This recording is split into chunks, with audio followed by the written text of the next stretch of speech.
It's 9:29 in my city. I'm Paul Hebron, and you're listening to The Basement People. They were there, hovering over Miss McPherson's house. They were in stealth mode with cloaking devices on, but I could still see them. 3 truck-sized flying saucers just hovering in broad daylight. I didn't like Miss McPherson much, but I couldn't let the aliens take her. I'm sure they planned to take the mean ones first, then the rest would be easy to take and gobble up. I saw them from my backyard bushes. Maybe they were just waiting for her to come outside. Who knows? But I couldn't wait to find out. I pulled out my custom made slingshot and began firing at them with red berries from the bushes I was hiding in. I knew if I covered them in berry juice, they would have to flee or be exposed to the world.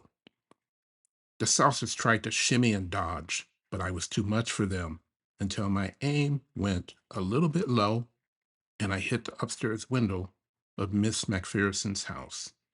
She stepped out onto the balcony and looked over at the window. The partially revealed flying saucers scrammed like scrambled eggs. Then she looked down at me. I didn't think fast enough to become invisible because I was still watching the flying saucers head off into outer space. The questioning was intense. The good parent, bad parent routine was beginning. Joy McPherson said you were throwing crab apples at her window. Would you like to tell us why? I didn't throw anything at her house. I was only. Dad interrupted. You know how we feel about lying, so tell us the truth. Can I finish, please? Don't use that tone with us, young man. And it's proper to say, may I? Okay, all right. I was shooting red berries over her house with my slingshot. I didn't throw anything at her house, especially crab apples. Anyway, the berries that hit her window was an accident because, son, why were you shooting crab apples over her house? And what were you shooting at? Shooting birds, maybe? No, and berries, not crab apples. They both chimed in. What were you shooting at?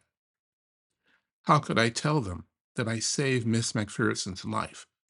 How could I tell them that I possibly saved the planet for another month or so? I knew the truth would be more than they could handle. What kid would want their parents going through life afraid of alien attacks? I knew I would have to take the fall for this one. I had to play dumb.